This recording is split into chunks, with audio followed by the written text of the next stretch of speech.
Hey,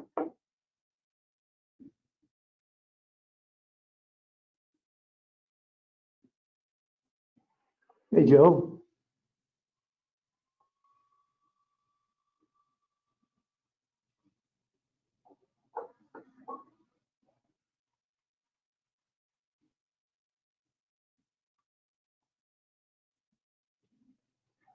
Hi, Terry. Oops, I guess I better unmute. Good evening, everybody, or you guys. Yeah, it's actually just us two for right now. Yeah, at least on the webcam, I see that we've got 17 people starting to join. Oh, attendees 17, 18. Yeah, Joe, can you hear me? I can hear you, Johnny. Yeah, mine was muted too, so I got it finally figured out. Okay, and then don't forget to click on your camera. there you go. Hello. Chief. Hi, Can you hear Chief. me? We can hear Hi, you. Chief. Okay, great. Where's my camera? There should be like it looks like right next to your microphone button on the screen, should be like a thing that looks kind of like a camera, the old school camera. Yeah, it'll comes up kind of automatically. I'm using a computer I'm not familiar with, but bear with me. It's all right.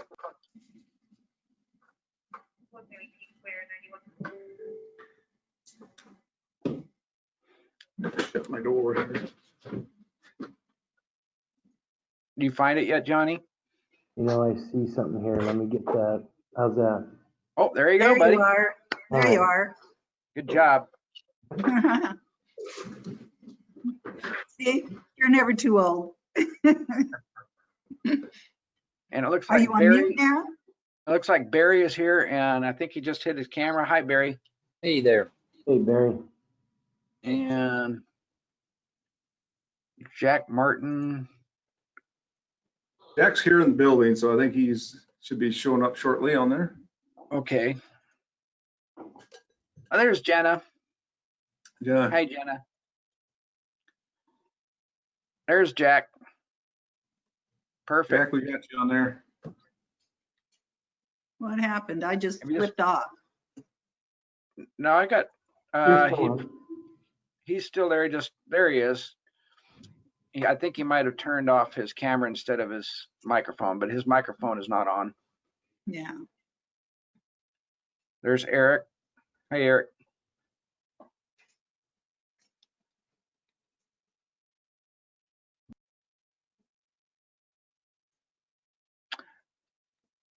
Has anybody seen our chair?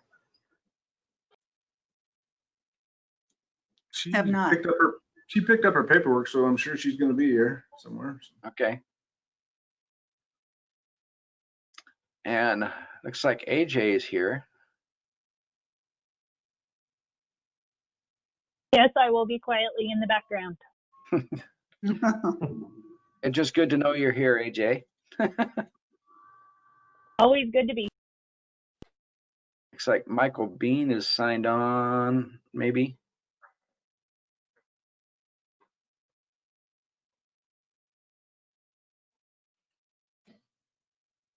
Yes, Michael's got his microphone on, just not his camera yet. Where's my camera in this new setup? Should be right next to your microphone button, Michael. Not my first. You got rodeo. it. Yeah, what are you talking about? That's not your first rodeo. Come on. I prefer Zoom. Two backgrounds. Ah, Haven't been able to find the button to turn it up. What? turn what up, Jack?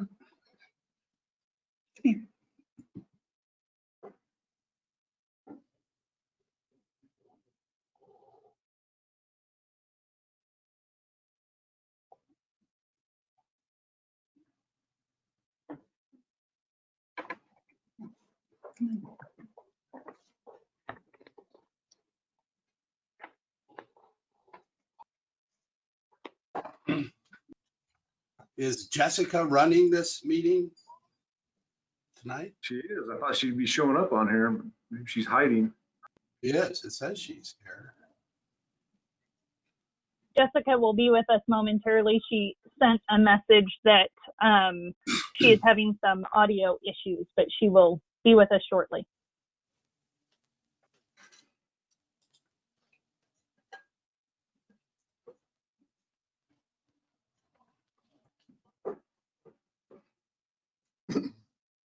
We have an audience tonight? Yes. There's 30 people signed on from what I can tell. And where can I look at that? Attendees, 30 of 501. Okay. Found it. Hey, George. Hey, Joe, how are you? Good. Welcome aboard. Nice to visit. Nice to Kind of see a surprise visitor. you. Surprised I got my computer working right. Yes.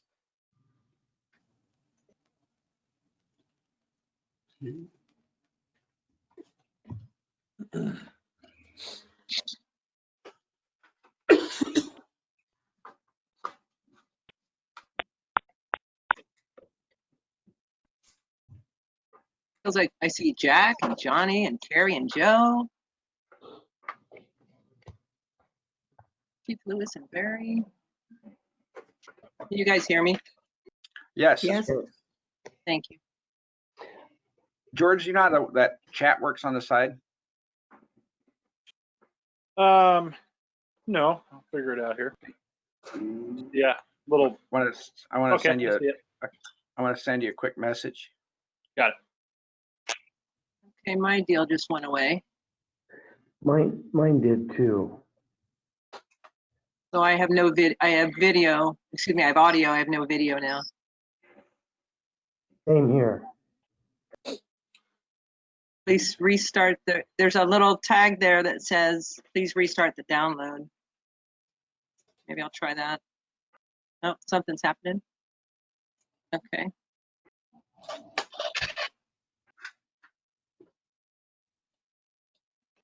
I got your message, Joe. I'll talk to you later about that. All right. The chief's got my text, or my phone does text. It's fine. Okay. So if I take my video off, I've got to sneeze. It doesn't put my name in a tile up there. Like,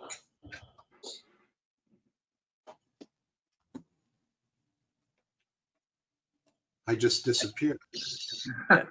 I do know that the overall quality of this decreases with people that have microphones open that aren't using them. So if you shut your microphones down while you're not talking, it increases the efficiency of the program. This primitive software, nothing's going to increase the efficiency. Can I do it? Can you hear me? This is Jessica. Yes. Okay, perfect. Jessica, you're Yeah, not all gonna of my show up. video. If you want me to, I'm Oh, no, you don't have to. I just make sure. no, not unless I need to. I was just standing on the back, making sure you could hear me in case. And we lost Jenna somewhere? Yeah. Oh, there, Oh, there we go. no. So, and it's Jack. There we go. Are we good? Let me bury my thing. I've got audio but no video. Yeah, mine went, oh, there it is. There was something you needed to click on, at least on my screen on the right-hand side. Yeah. A little snowflake looking emblem. Yeah, on the right side, I don't see it. I'm sorry, well, on my computer, all my little links are on the right side. Yours may be on the bottom or someplace Well, else. we have your picture now, Johnny. Yeah, I don't have yours though. I want to see your face. Oh, there we go. Chief, you're looking very dapper this It was evening. the snowflake, you're right. Well, thanks. So, Johnny, are you good? Yes. Okay. Thank you. And Jack, are you good?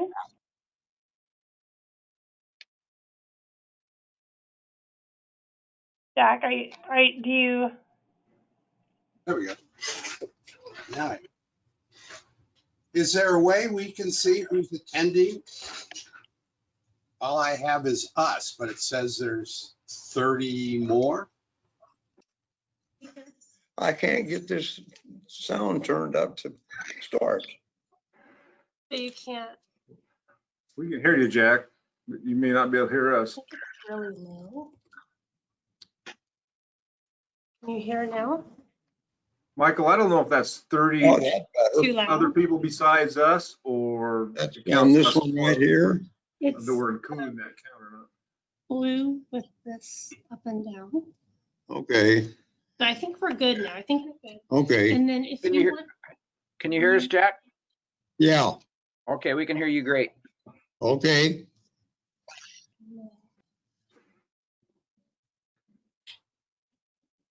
Now we have 35. you want to show all of them so you can see everybody? Mainly whoever's talking. Is that helpful? Yeah, Does that seem better? yeah, Excellent. I think we're good. Okay. okay, I'm gonna close the door, sir. okay, thank you. Don't forget your keys. Ooh, good call. And we're supposed to.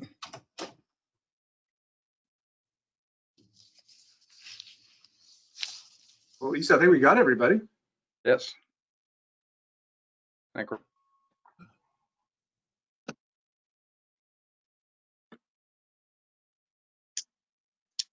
Goodness gracious. Hey, I think we're good. If Oh, finally, I'm not touching my computer again. All right. Well, good evening, everybody. It is now 18:08, so we're going to go ahead and officially get started. Welcome to the Springfield Police Advisory Committee meeting of 9/3/2020. We're calling the meeting to order. Jessica, the minutes.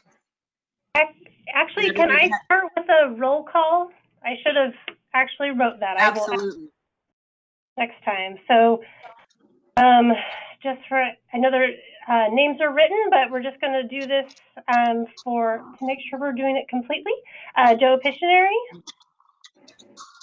Barry. I'm here. Thank you. Excellent. Barry Lind. Here. Michael Dean. Lisa Avion. Present.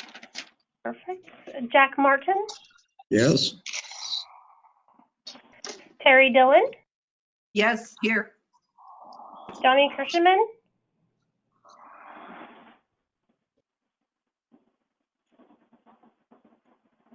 Ooh. Johnny, I Yes. think. Oh, there you are. Okay. Jenna McCauley. Here. Right. And Eric Adams. It's cutting out. All right. Roll call is done. Thank you for that moment. Thank you. Now we're going to call for the approval of the minutes from the last meeting, August 6th of 2020. All in favor, please respond. We want to do a roll call, Jessica? Type. Okay, raising hands. Jack, how about you? yep, Okay. Johnny, are you in favor? Okay. Terry, I Mhm. see Joe. Yes. I see Chief. Yes. Barry. I see Lieutenant Crowley. Michael, you were in favor? Okay, thank you. Eric? Eric Adams, thank you, sir. And Jenna and myself. So looks like all in favor, Jessica. Thank you. Thank you. Item number 3 on the agenda is Chief Lewis update. Take it away, Chief. Well, thank you. Well, good evening, everyone. I'm just going to hit a couple of highlights. We'll cover some stuff that was kind of mentioned last week, just a little bit, just to kind of bring you up to speed. But one of the first things I wanted to update you on is, you may have saw it in the newspaper, but if you remember a few weeks ago, we had an unfortunate fatal accident, what we thought was a fatal accident out there on Main Street, 7500 block of Main Street. The individual was found deceased in the roadway and had been struck by a number of vehicles. And so it originally thought that it was a possible hit and run, and then a couple other vehicles unfortunately struck the individual after the initial car is what we thought. But we have come to find out that the individual was in the roadway because of a physical altercation with another person, and we have made an arrest on that individual here recently. So it wasn't, as we initially thought, a hit and run with the vehicle, but it was a physical altercation where the victim was left in the roadway and unfortunately was struck by other vehicles. And those other vehicles did stop at the scene. And so a little bit of a turn of events on that particular case, but I thought the officer did an excellent job of putting that together with some information we received. I just want to bring you up to date on that. Does anybody have any questions regarding that? You know, just before I get to that, I guess the questions of, you know, Main Street's been a big issue for us over the years. The city has put a lot of effort into putting crosswalks in place out there, signals and that sort of thing. 'Cause we've had a number of fatal accidents out there in that stretch of Main Street. So any questions regarding that before I move on to another one? Steve, Okay. I have a question for you. Yes. I have a question for you. So do we know, as far as the other combatant, has he said whether he thought that individual was still alive when he knocked him out? You know, I probably can't Was there any comment on that indication yet. Yeah, so Okay, we're still thank you. working through a couple other little things, but it's a very unfortunate situation for everybody, obviously. So moving on to just a couple things from last week, and just to bring you up to speed. I know there was talk about we're having an outside expert take a look at the use of force situation out there, Thurston protests, and that is in the works. The city manager office has advised me that they're close to selecting an individual to be able to do that. So once I get more information about who that individual is and if it's releasable, we'll let you know that. And so that'll take place. We are just about complete with our internal part of that to be able to give this individual all the reports from the police department. So that's just a little update on that. And then I think you guys received a letter from in the public comments from an individual who was concerned about her ex-husband and was the victim of an assault, and wanted some additional follow-up done by the police department. We will be doing that. I've assigned a detective to go ahead and kind of go through that case and take another look at it. So that'll be in the works right now. It is in the works right now. And then last week, I guess it's been a month since we last talked. You know, we had a public comment, which is unusual for this group. As you know, we've typically not had public comment as part of the Police Planning Task Force or the Springfield Police Advisory Committee. I'm showing how old I am because I keep referring to the old name there. But that's something that we're not going to have going forward. The public will be able to comment through, you know, they can contact the police department and Jessica Crawford through email and get their concerns or whatever to the advisory committee. But at this point, unless there's some change, we won't be doing a typical public comment as we did that one particular night. That was done at the behest of city leadership and just because of the situation.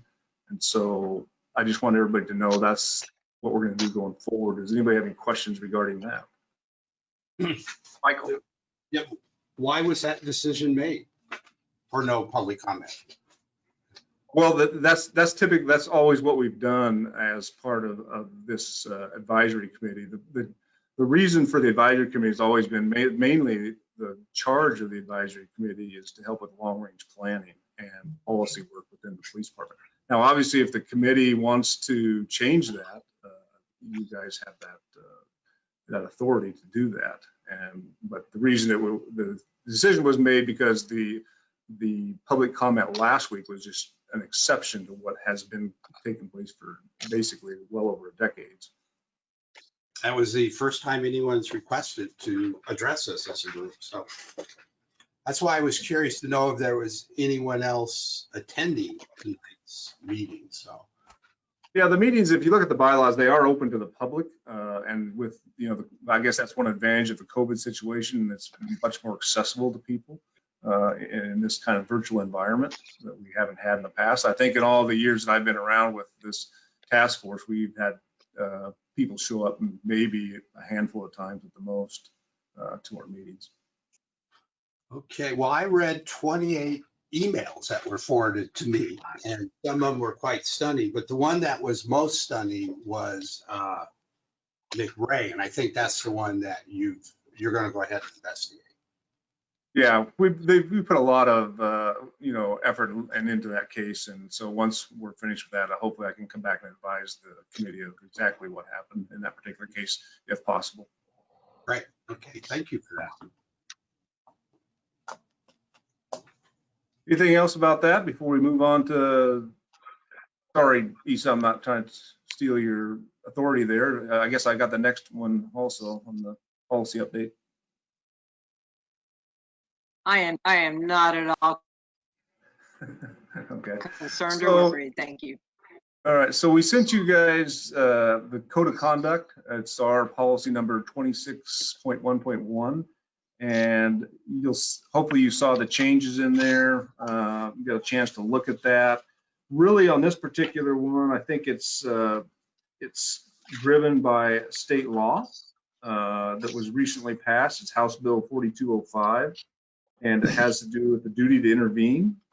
And so we have put that into our policy, and it fits particularly in this particular section.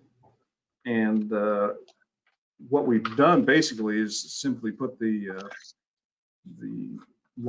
state law in there about what the requirements are for our officers. And so does anybody have any questions regarding that or any other part of that particular policy? I do, Chief. Yes, Councilor Pisner.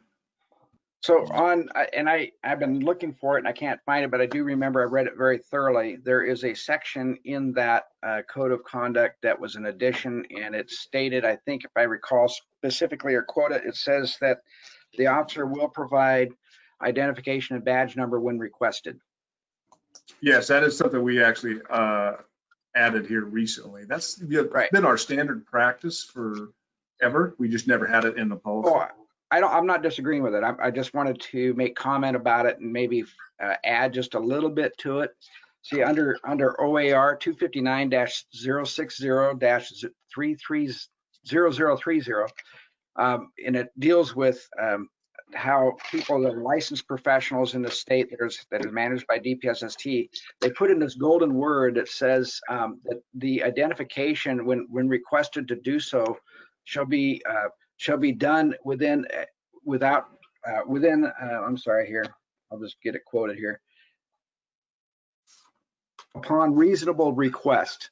And I think that is very important. So that way people aren't looped into the fact that if, say, I'm going to ask for ID, so therefore everything stops. So upon reasonable request then meets that criteria of saying, okay, when it's reasonable and safe for the officer to provide that identification and their badge number, then they can do so.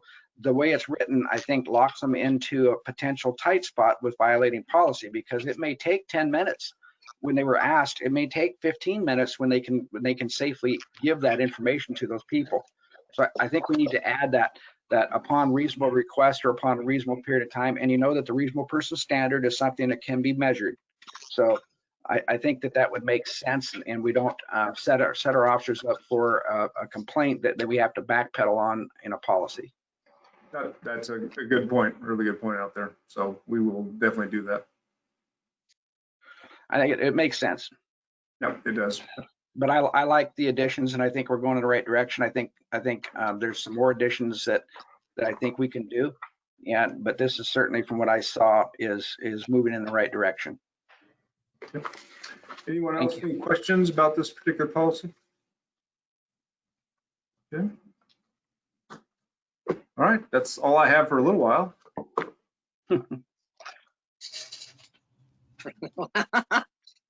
All right, in item number 5, our budget update, Do I raise my hand? i.e. grants. Yes, ma'am? I can see you when you do. Oh, okay. I wasn't hearing you. You were breaking up. Hello? I had a question. Am I muted? No, I'm on.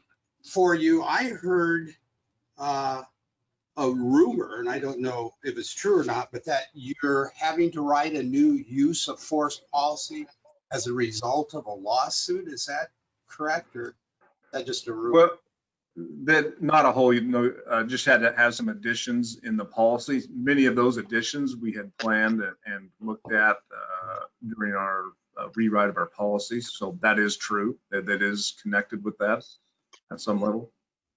And we're in the midst of working on that right now. Okay, great.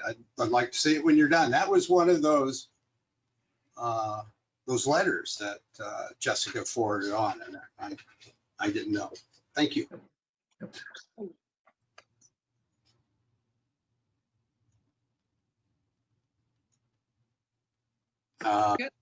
Can't hear again. Jessica, are you presenting our budget, or is that you, Chief? Jessica's going to do it. And Issa, we're not picking you up. Can you hear me? Nope. Oh, no. Oh, no. Testing, 1, 2, 3. Yeah, I we can- can see you, I just can allow do it. for a little bit of delay. Right. Hey, Jessica. You're calling me delayed, sir. Okay. I think Jessica's ready, I think. Yes, I was just jumping in. Now that we're transitioning to the next topic, the main budget update that we did want to present is that we had some grant awards that we wanted to share with the committee.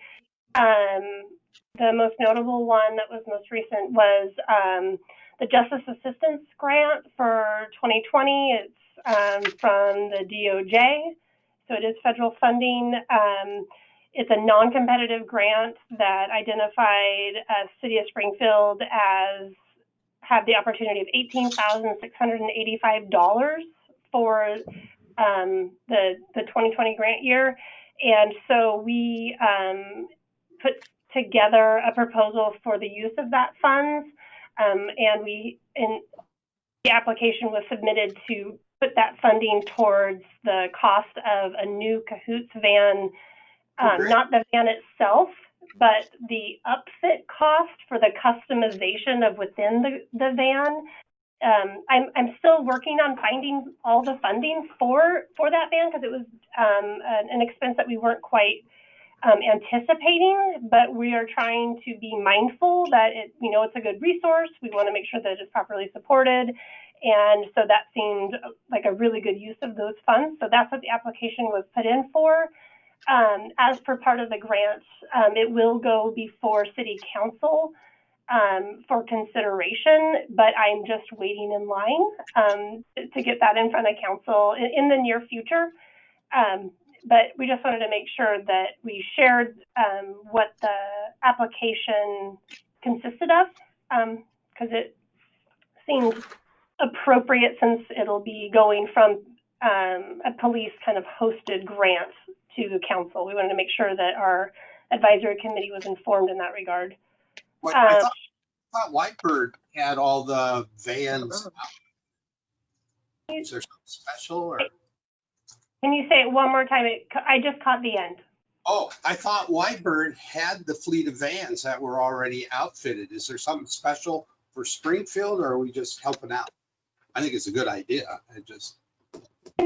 It's actually, I don't know how many vans Whitebird has specifically, but the primary van that's used for City of Springfield services is actually a van that was purchased by Lane County to be dedicated to use for City of Springfield and Springfield Urban Growth Boundary.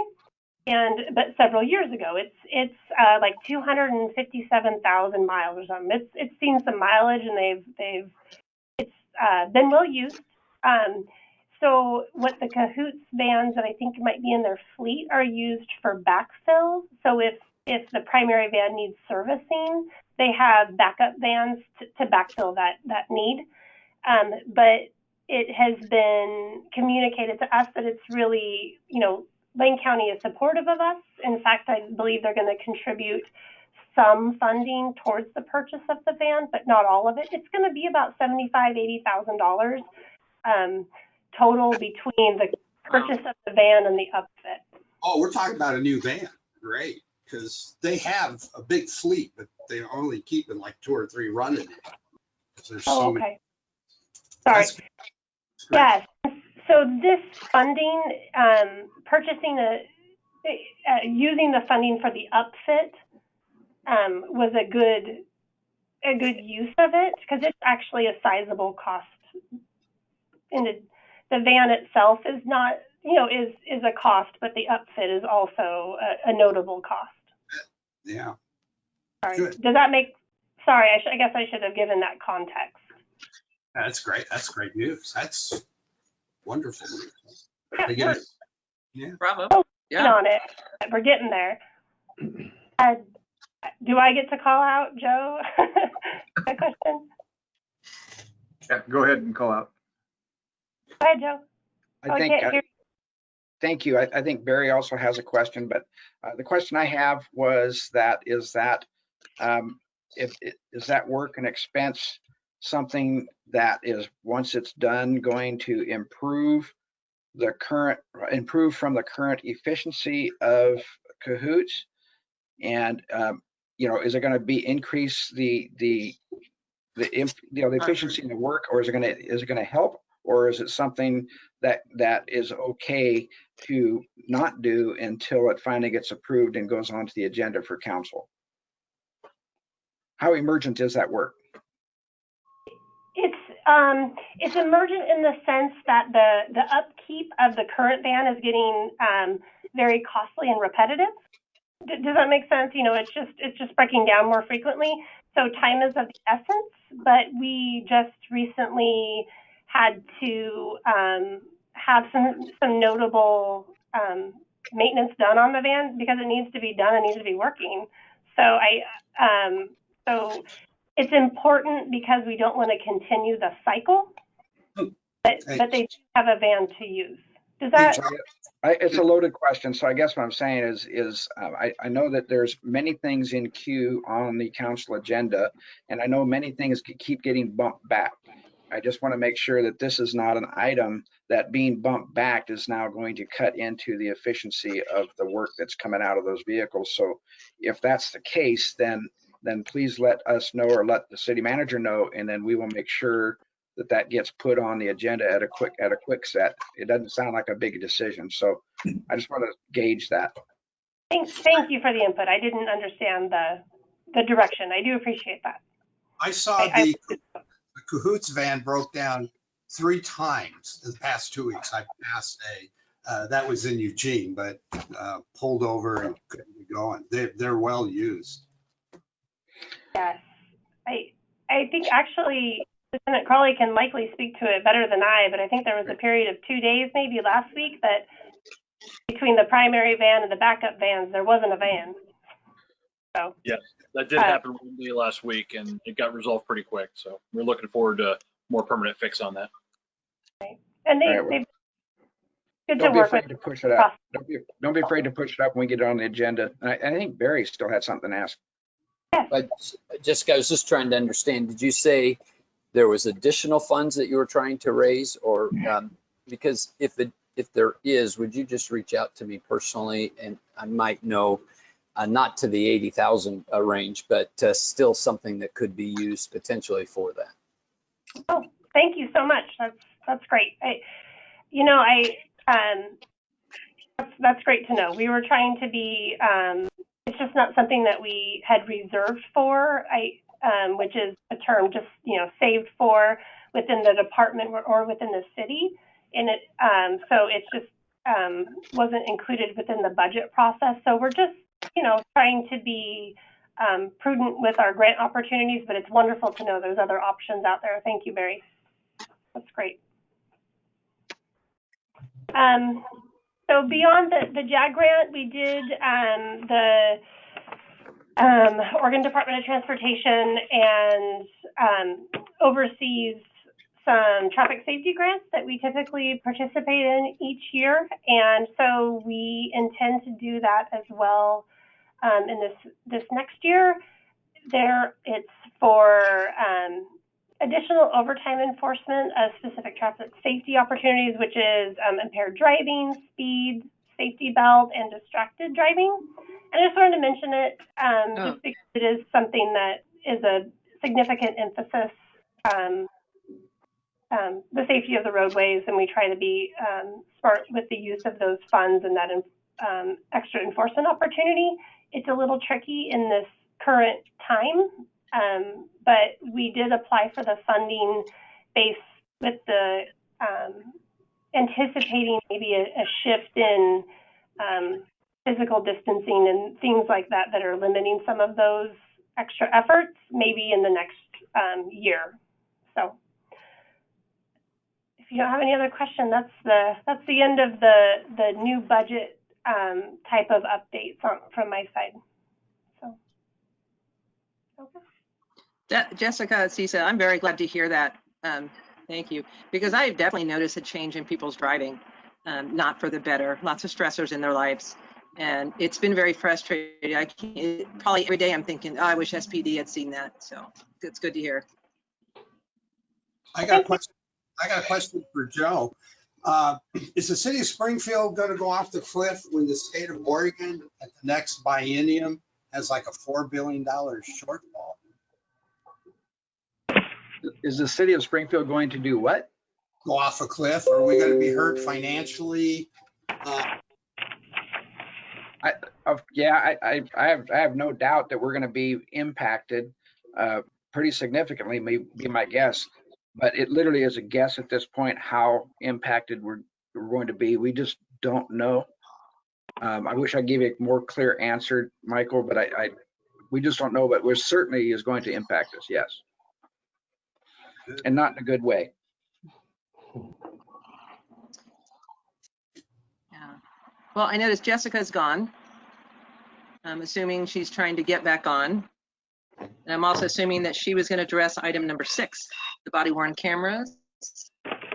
Actually, Your Isa, second, see if she can get back on. Actually, I'm on. I just phased out, and I was going to give Lieutenant Crawley the spotlight on that one. Fantastic. Sir, you're up. If I could introduce this for you don't know, this is Lieutenant George Crawley, and he's in charge of our patrol division. He's been overseeing the body worn camera project along with Jessica. And anyway, I thought he would be the person who knows the most regarding this, and so he's going to give you the update on this. So first of all, thanks for inviting me.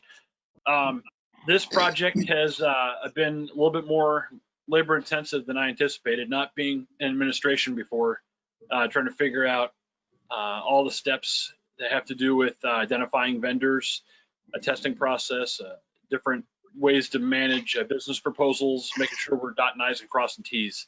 So we reached out to several different vendors.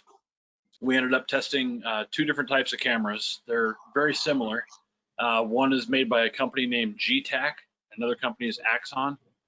They're both known nationwide for body cameras. They're both industry trusted through multiple agencies from different sizes across the country. I just learned recently about other agencies on the East Coast that are large, very large agencies that have tried the product. So we're trying to go with something tried and true. So the first product we tested was the GTAC camera. And that camera, we went for, it's like a testing between July 23rd all the way up to August 12th with that system. We were able to use that for a while.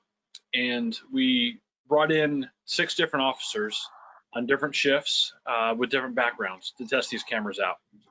Everything from a canine officer to a motor officer, one of our older officers and one of our younger officers.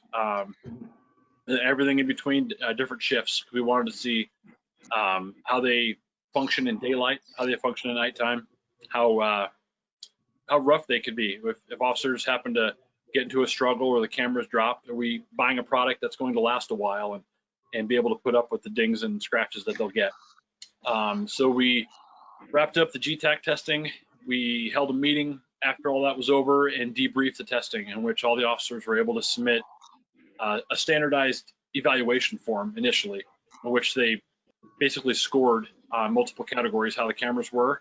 And then we just had a frank discussion about it, in which everybody got to talk about what they liked, what they didn't like, about the functions, about tagging events, about being able to download and view, not only at the station, but in the field. How successful we are in being able to transfer those video files to prosecutors, how shareable they are. There's a lot going into it, a lot more than I anticipated. It sounds like it's a pretty simple process to throw a camera on and plug it in at the end of the day. and send it to somebody to view. And we've learned it's a pretty big deal. So once that process with GTAC was over, the Axon camera folks came over and gave us their cameras and let us try them for a similar period of time. And we again had 6 officers take those cameras out, different shifts, functioning different ways.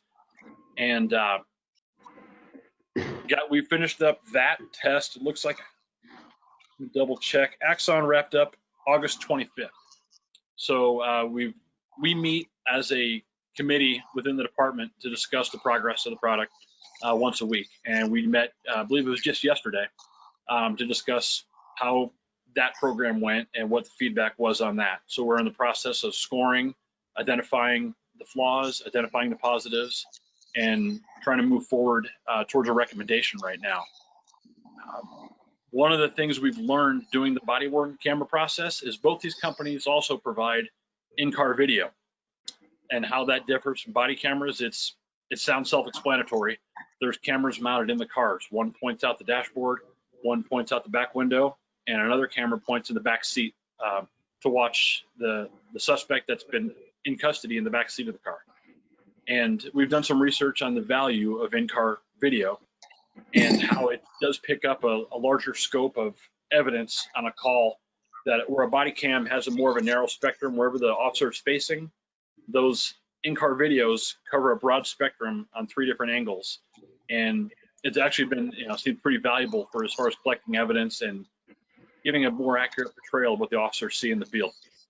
So we're evaluating the value of that, and with the in-car video, it does make it easier for the officers to view the video files in the field from their body cameras. That way they don't have to go back to the station, watch videos, write reports there. They can actually stay in their districts in the field, available for service in the area in which they're supposed to be. So, of course, with in-car video comes an increased cost. So we're trying to evaluate now, based on the initial amount that we were looking at spending on body cameras, if in-car video is something that may be doable as well. And I'll give all the credit to Jessica on this, who's running a lot of the numbers, looking at grants, looking at different proposals, trying to see if we can make that work. And that's probably the Cliff's Notes version of the budget part of it. Another thing about the body cameras, make sure I've got all my bases covered. We're trying to just identify the best product and get it going soon. We have just wrapped up our initial phase of I'll call it the rough draft of the body-worn camera policy. It's about a maybe 10 to 12 page document that tries to cover anything and everything we could think of. And this isn't something that we just made up ourselves. We've sought input from other police departments, and we've worked with the Department of Justice and worked with them to try to identify best practices, best procedures for implementing this, because we're not just winging it and just going with how we want to do it. We're trying to find an industry standard and stay within that.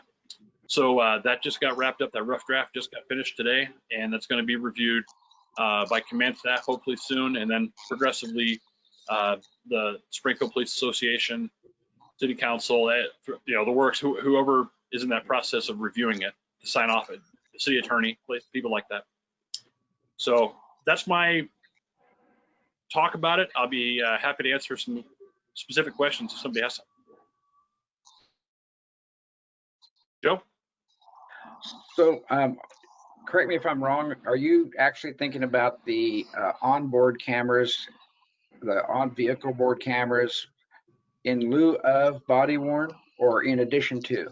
In addition to body worn, as a supplement to get a better picture. Yeah, I think that's fantastic. I think that's a good way to go.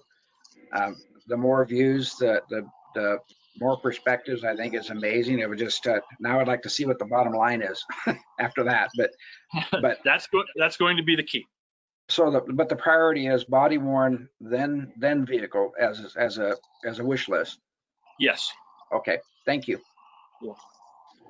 Yeah, Joe, if I could chime in a little bit, this really came to light when I was watching one of the training videos from one of the vendors, and it was an actual footage, and it shows the officer, they're in a pursuit, but when you have just a body-worn camera on, it shows from that perspective, it's hard to see much of anything because the steering wheel and depending on how high the camera is. And then you don't really see what happens when the guy gets out of the car and takes off running. Well, then you look at it from the perspective of the in-car video, and you clearly see this individual bail out of the car with a gun in his hand, take off running.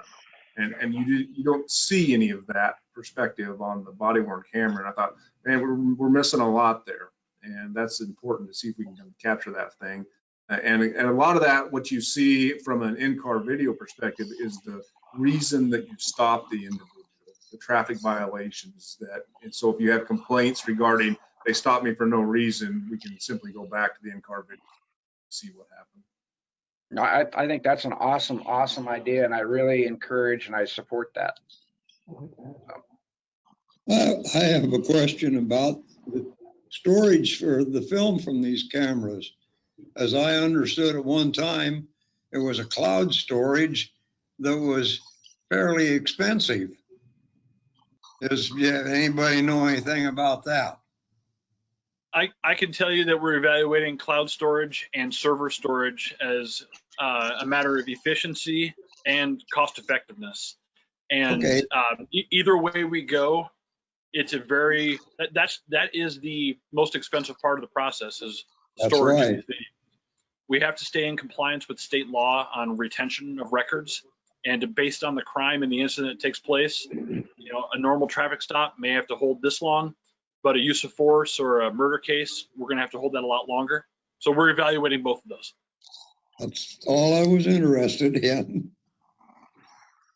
I had a question, just, I think I know some of the advantages, but I'm certain there are many advantages that I'm not even aware of or thinking. But my question is there advantages as well for the public in order it keeps our officers at the highest integrity if this technology is available? Yeah, you cut out at the end there, Mr. Lynn.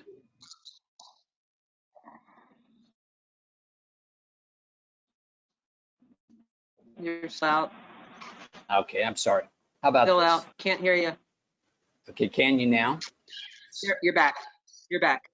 Okay. Yes. I'm sure there are a lot of advantages, and I probably don't even know nearly all of them.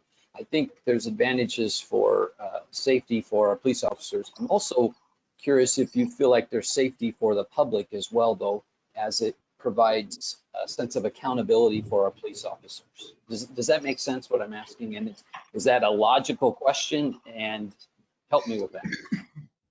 I couldn't agree with you more on that. I think obviously for our officers to be able to document what they see evidentiary-wise, safety-wise, to show later what happened, I think we all realize we are public employees and we're accountable to the citizens of Springfield. And for us to be able to show the citizens of Springfield not only the dangers the officers may encounter, but the behaviors of other citizens, as well as documenting the behaviors of the officers in a matter of transparency to show the good and the bad.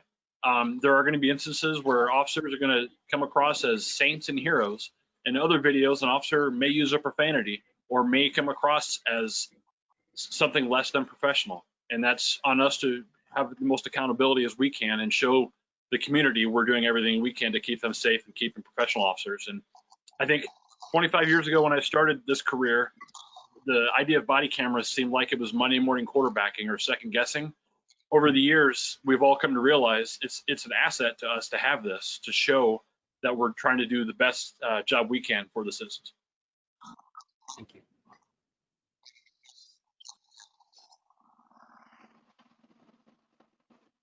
Anyone else? I'm not sure if I saw anybody's hands. Mr. Bean?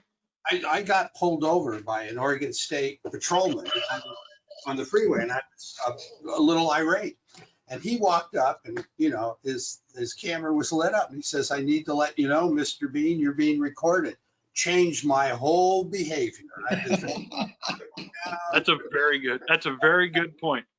Really honest, and it was a healthy exchange, and I'm sure it was a two-way. I have several different buildings and counseling agencies, and do a lot of behavioral health and mental health. And there was, I think the Springfield police arrested someone who was trying to kidnap a young lady earlier in the month. And our buildings caught this guy coming out of his hotel. One of the ladies that he tried to initially get had come out of our building, and you can see him come and start to track and then to follow and circle around. And she had the foresight to call the police, started this long, chase and engagement. But we were able to provide the video that just cut to the chase with this guy. So having video is a pretty positive thing. And we have that 24/7, inside our buildings and outside. And I'm amazed at the things that go on 24/7. I'm amazed what our officers have to encounter. I had no idea. And we used to review every night that there's this whole world comes alive after midnight, and most of it isn't pleasant. Well, thank you. Yeah, I can tell you that almost every officer, if not every officer I've spoken with, is looking forward to having the body cameras to show that, to demonstrate that. And we're moving along pretty much on schedule, on pace, to where hopefully very soon we'll be able to make our recommendations on the vendor. We can start working on the contract stuff, get things ordered, and we're on pace for February 21 to have these on board and get rolling.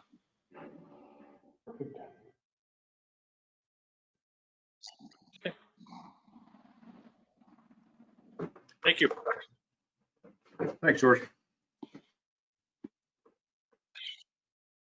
Issa, you want me to go ahead? We're not hearing anything. Is from Jessica Not still here? hearing you. Yep, number 7, please. Jail update. Okay. I got the hand signal. Okay, I got it. He says number 7. All right. So the jail update, that's me. I just want to hit a couple highlights regarding the jail. Yeah. Just to let you know that we're still in the COVID environment, trying to keep it to single cells, makes our average daily population roughly in the 30 to mid 30s. So far, we've been very fortunate not to have any COVID positive inmates. And I think the jail's doing an excellent job of trying to monitor that the best we can, working with Lane County and sharing information regarding that. So that part of it's worked out pretty well. One thing I really want to talk about, and actually Councilor Pishneri can probably chime in more than I can about this, but we recently joined the Oregon State Sheriff's Association, who does jail standards throughout the state. And this was started by, I think it's like 2009 or something, I believe. Councilor Pishneri maybe can remember exactly when it started, but it was put on by the Sheriff's Association. Of course, obviously the counties run all the jails in the state, and most of the municipalities, if you had a jail, it was usually very small, maybe 10 or less people. But when the voters voted our jail in, and we went to basically a 100-bed or 98-bed facility, we were the largest municipal jail in the state of Oregon, and we're actually a little bit larger than some of the smaller counties. And so we've been really diligent on making sure we're kind of staying up to par on our policies, but going with the Sheriff's Association, they do an excellent job of coming through and doing inspections. They bring in an inspection team to check your policies and practices and your facilities. It can take, I think, a couple of days sometimes, maybe 2 to 3 days at a time to do that inspection. We are on target to do that. Right now, we are just gathering all our information to be able to give them ahead of time before they come down here. That the cost to it is not significant, and we were fortunate. It's always been, just for sheriff's departments, and they were gracious enough to open it up to outside agencies with larger jails like ours. And so this is really going to give us to make sure that we are, doing the best practices out there. The jail standards are not mandates; they're not state mandates. They are recommendations of best practices. But we are working through that. Lieutenant Nyward has been spearheading that. And so I'm hopeful that that's really going to, and this is an ongoing process. It's not just a one-time inspection and you're done for the next 5 or 10 years. I think the inspections are every 3 years, every 2 years. Yeah, every 2 years you have to go through and meet these standards. And so it's just something I want to share with you as we get closer to the inspection, we'll let you know. And Counselor Pishinari can probably talk about what the inspections entail, since I think you're part of that team, weren't you?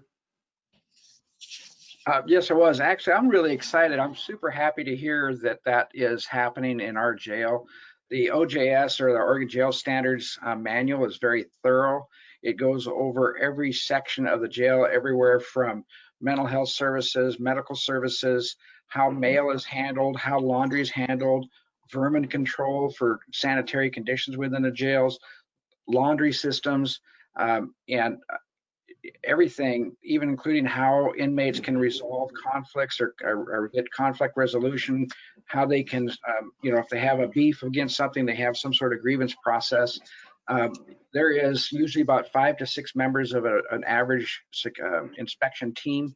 It usually takes a minimum of 2 days. More often than not, it's 3 days. And if I recall, I don't know, Chief, if you got or maybe George, the standards are right around 400 standards.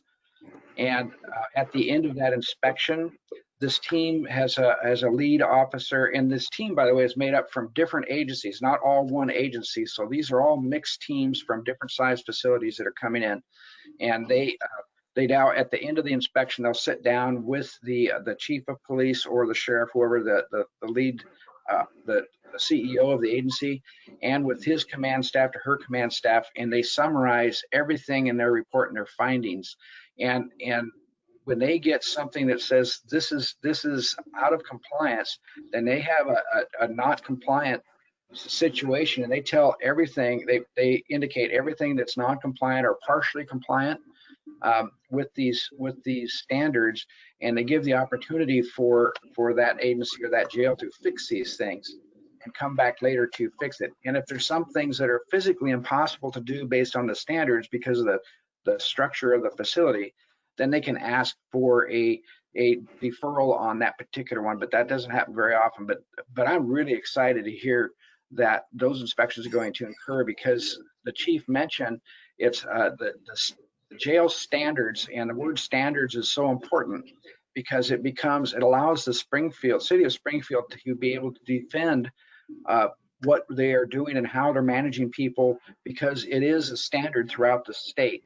It's just a more defensible position for the jails to operate, and holds everybody, including the jail and the staff, to a much higher standard, because the state laws in regards to running a facility, and correct me if I'm wrong, George or Chief, there are only about 11 or 12 Oregon state statutes that say this is how you run a jail, and there's nothing beyond that. So this is very exciting. I'm very glad to hear it, and I actually would love to see or hear their final report. Sorry, I took a lot of wind, but it's exciting. That's helpful. I mean, you've been there before. Is anybody questions about the jail? We've got standards or anything, other parts of our municipal jail? You mentioned vermin. My only question about the jail. Go ahead, Michael.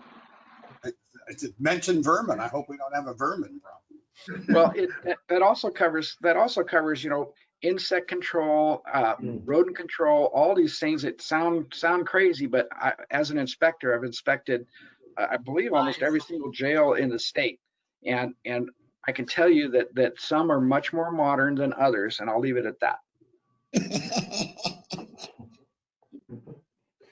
Isa, you have a question? Chief. Yeah, I'd like to take a tour of our jail. I never have done so. I didn't know that. Absolutely. If anybody else from the audio cut off. Yeah, I'd like to talk to him.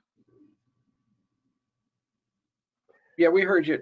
I think she just asked. Nobody else to go to jail but me? Tour of the jail. Maybe we can schedule a meeting for the jail, so to speak, or a meeting time or meeting date. Doesn't anybody else want to go to jail? For an inspection. Maybe after COVID, I'll go. Yeah, probably after COVID. Yeah, but we can definitely do that. That's not a problem. I'm willing to go anywhere. Thank you. Okay, jail update. Since Jessica is not with us, is that correct? I'm here. I'm just in the back. Is Jessica gone? I can't hear. Oh, She's good. here Okay. with Are us. you doing 8 or is Chief doing number 8? I'll do number 8.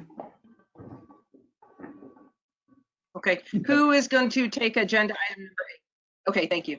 We have a horrible That'll be- lag. Yeah. Okay. So I'll do number 8. We talked the last meeting we had about, we asked you guys to be, kind of thinking about some short-term initiatives before we get into the long-range planning, what we can do within the next year. And so I'm going to just kind of talk a little bit about some challenges we're having. And then if you guys have some ideas of what we can kind of have a goal or strive for in this coming year, that'd be great. But one of the things we're really struggling with, obviously, with COVID is that community outreach. And we've had a long history of having an excellent community outreach. I mean, I'm just thinking about all the different things we do, the canine competition, the open house. I mean, I have this long list of what we do, the safety fair, safety town, and Coffee with a Cop, the Citizens Police Academy, all these things where we have outreach to the public. And in the COVID environment, obviously that's really limited. And so the only possibility I could think of, I'm not sure, it doesn't hurt obviously, but our Facebook, Tiffany Monroe kind of manages our Facebook profile for the department. And I was surprised because it seems like we just keep getting more and more followers. We have 18,000 followers, 18,600, I think, followers on our Facebook profile. And that might be an opportunity for us to create a situation where maybe the chief and a couple of the officers or command officers maybe get on there for 5 minutes every once a week or once every couple of days or something like that, and just kind of share something with the public is one way to do community outreach. But I'm curious if there's other ideas out there about or other initiatives you guys would like us to be focused on over the next year. I think that's a great idea. That's a great one. And aren't you, I read something, you're handing out. I think that's fabulous. Handing out Michael, handing out what? I'm sorry. popsicles or something? Oh, so that program there is through 7-Eleven. They're Slurpees. And so the officers give them booklets that they can go out and they can see people who are doing good behavior. Usually we're targeting kids or people, teenagers. And so if they're wearing their bicycle helmet like they should or something like that, they stop and are giving us a free Slurpee out of that deal. So we're just getting that program started here in the last few days. We're actually doing that on Tuesday. Chris Solaris and what's the Burpee? Is that the mascot's name? Okay. Mm-hmm. Oh, Sluggo. Yeah. Sluggo. Thank you, Sluggo. Yes. Yeah. So, and I'm going to go along and help. So that'll be fun. That's great. Good. Good. Issa, you had a question, Issa? Oh, no, I was just saying yay to Terry. Okay. I didn't hear it. Yay to Terry. Okay. So if anybody's got any other ideas, you can think about them, email me, call me, things that you can think help kind of make that connection that we've been lacking. I'm hoping, Councilor Fishner, go ahead. And I saw Barry too. I got a question. Do all of our officers have business cards? Yes, they do. And so they use those and hand those out regularly, which could be used in conjunction with the request for the identification. We could just collect this, right? That's correct. Okay, perfect. I know it's elementary question, but some agencies don't pay for good business cards, and I want to make sure we did. Yeah.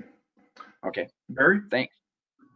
Also, if we can create any kind of community dialogue with different groups and trying to bring them together, I'd be all in favor of trying to do something like that. I have no expertise in this. I've mentioned it to Joe, but love if we can somehow get some grassroots movement going towards some communication dialogue with the various groups. Love for the Springfield Police Department to be a part of that. Yeah, and a lot of those community outreach are those groups that we have constant contact with, and we can venture out more. And when I talk to people out there, I'm always saying I'm always willing, or one of the command officers or one of the sergeants, is always willing to come and talk to whatever the group may be. And the group may be only 10, you know, and if it's 10 or if it's 100, that's great. And gives people a chance to ask specific questions of concerns that they have.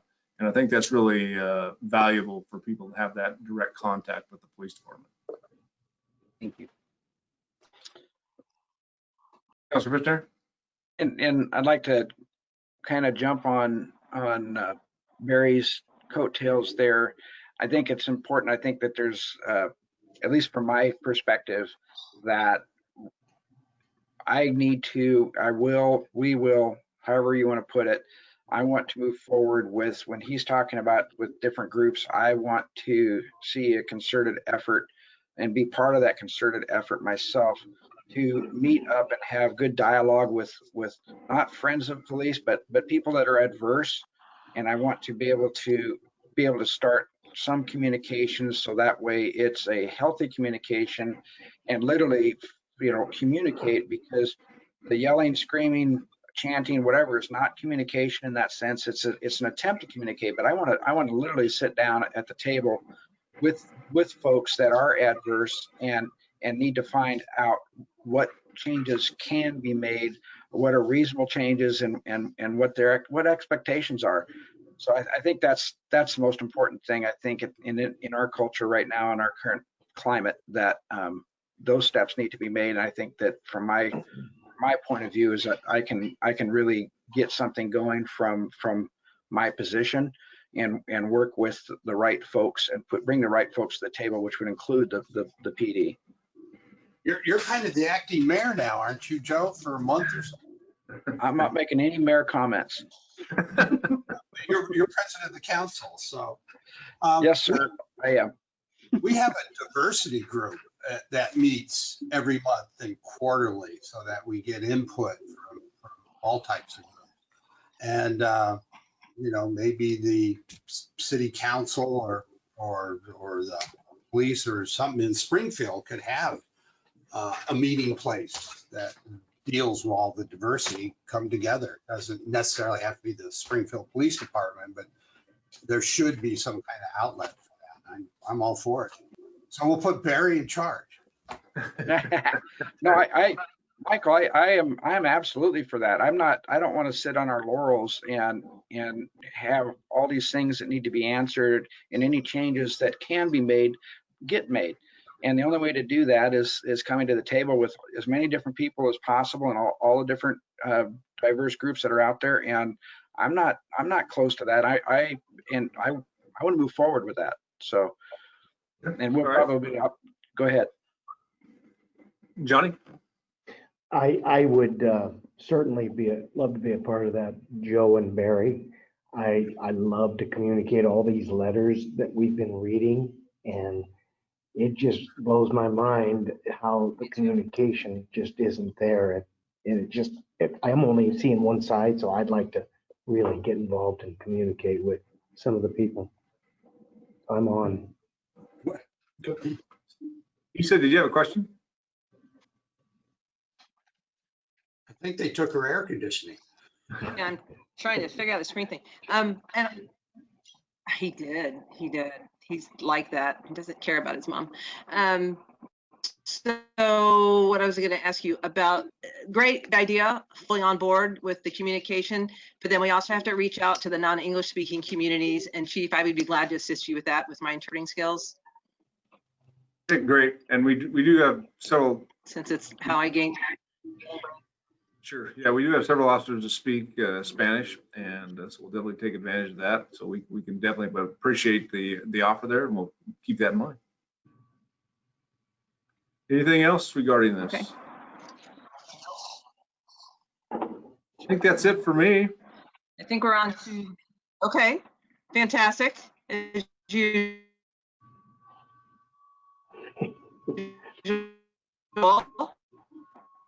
Good to see you any other way. This is it for now, video conference. So number 9 is our ending portion of the evening where we go to member information share. Why don't we go, this is like holidays, was it Holiday Squares? Remember that show? I remember. When they're all in the boxes? Yeah. I think so. So why don't we start, Todd, we're gonna start the top left. Jack, we're going to start with you, sir. Any comments you'd like to make about your life, your neighborhood? Well, it's been fairly quiet, except a little problem with Jack, the, did you hear me? yeah. Can you hear me? Yeah. Yeah, Okay, you're breaking up. the last problem we had in the neighborhood was vandalism Yes? over the new ballpark again. Was reported to the department here on Sunday and to the school district on Monday when I could catch up with them. But so far, they haven't done anything about putting a vinyl fencing section, tying it back down with tie wraps like it needs. So we just have to wait and see how long it takes them. That's it. Okay. And Okay. Who Johnny, you said?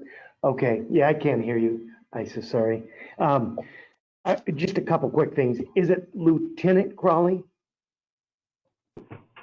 Okay, just excuse my naivete, but do we not have any, there was never been badges or, video cameras anywhere and on the guys or in the cars up to this point? That's correct. It's not been a standard policy for any of our officers to have that up to this point. That's it. Well- Okay, I well, never realized that. Let me just add that we have had in our DUII car, that has always had an in-car video in it that we've had. So we had that, and we do have one officer that does wear a camera. But Okay. we haven't had it as a policy for the whole agency. We have not had that prior to this. My neighborhood, quiet as usual. As I said, there's about 5 or 6 sheriff and policemen living up there, and it's very peaceful. I love it. And speaking of the jail, when the planning commission voted that in, how long has it been now? How long has it been constructed? The new jail? The jail's been open for 10 years now. So I got the opportunity to spend the night, the very first night as a planning commissioner. It was great. I was really impressed. And I'd like to go through and see it again, see how it looks after 10 years. I'll bet it still looks good. It does, yeah. That's it. oh, nice. Nice. Okay, Terry. Terry, you're that way. Terry, Yes, yes. My neighborhood's been You're, fairly quiet. I'm here. My neighborhood's been fairly quiet, so nothing to report here in the Washburn. Thank you.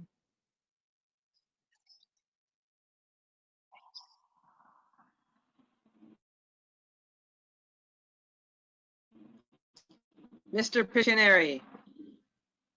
Uncle Joe. Thank you. I think I've Everybody probably can hear me? spoke. Joe? Yeah, we got you 5 minutes ago, I think. I've probably spoken enough tonight, but as far as neighborhood is concerned, we've had a few issues with some kind of transitory folks that have been wandering around up around here on the hill. But I think Springfield PD has handled those very well and haven't seen any activity since. So other than that, it's been just us and the turkeys and deer pretty Yeah. much. Yes, indeed. I wish they'd stay out of my blueberries. Great. No chance of that. Chief, how about you, sir? See, I've got nothing. You got nothing for us. Mr. Lynn?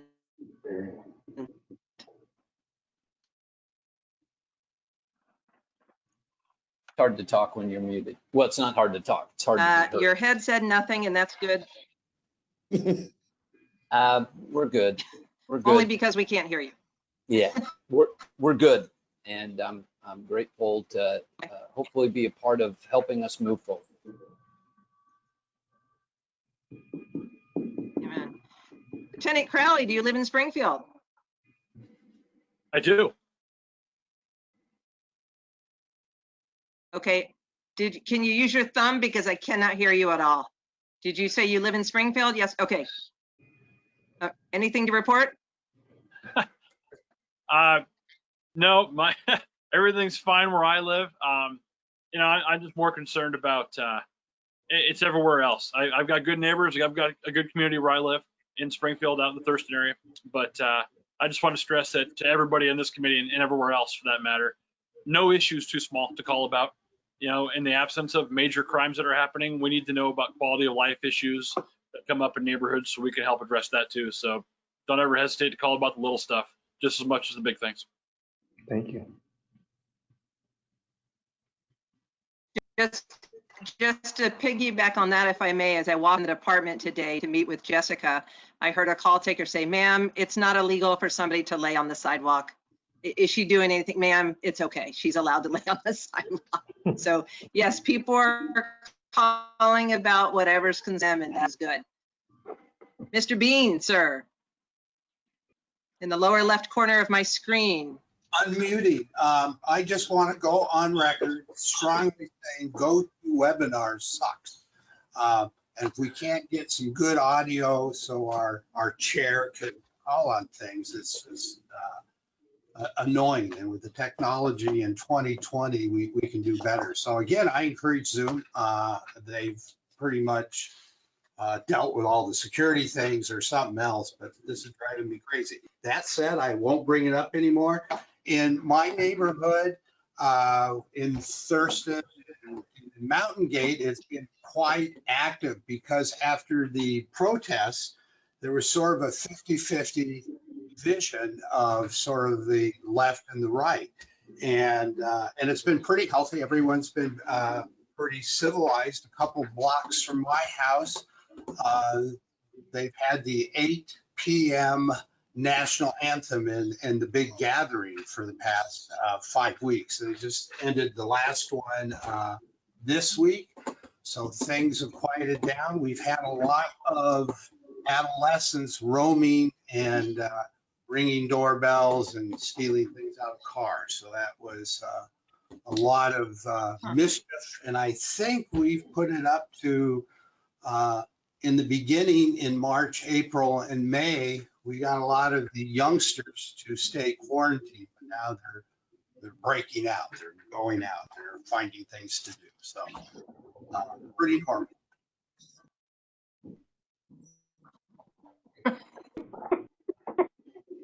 Thank you, sir. Eric, you're up. So for Willamette Lane, I think the last couple months, we've been experiencing our usual seasonal influx of challenging behaviors and actions within our parks, graffiti, vandalism, camping, and so forth, but have really received, as has always been the case, tremendous support from Springfield Police Department, its patrol officers, Lieutenant Crawley in particular, in his new role. He and I have coordinated several occasions in the last couple of months. Pleased to announce that after having the position vacant for several months, we do have our park ranger back on board as of the beginning of July. So if you see Alan Klein out in the parks, don't hesitate to say hello to him. Alan's been a great asset for us thus far, comes to us with over a decade of experience as a ranger in the national park system, and is really going to be a tremendous addition to our staff going forward. But I would just say that, if any of you as neighborhood representatives, members of the community, are experiencing concerns or any challenges within our parks, please don't hesitate to reach out to me directly, and we'll do our best to respond to those as quickly as possible. But thank you for the opportunity to be on the committee, and look forward to working with all of you going forward.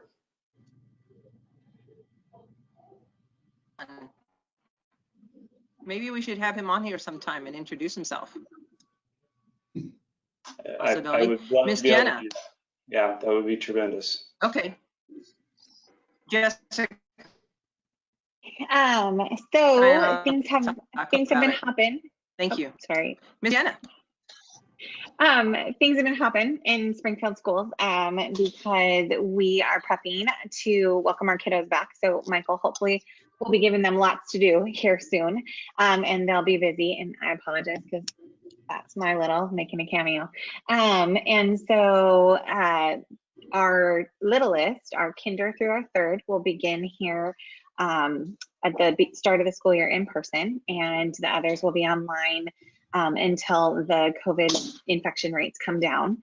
But we just wanted to take an opportunity on behalf of the Springfield School District, and Lieutenant Crowley, I believe that you participated in it as well. So with the retirement of one of our SROs, we were really pleased with the collaborative process to have cross stakeholders across our district participate in an interview process. And so we're thankful for the department's ongoing partnership there, and believe that we've got a great fit. And I think that my understanding is even though we won't have all of our kiddos in our schools, that we've worked out an arrangement so they'll be able to be available and really just assist in our buildings as that rolls forward.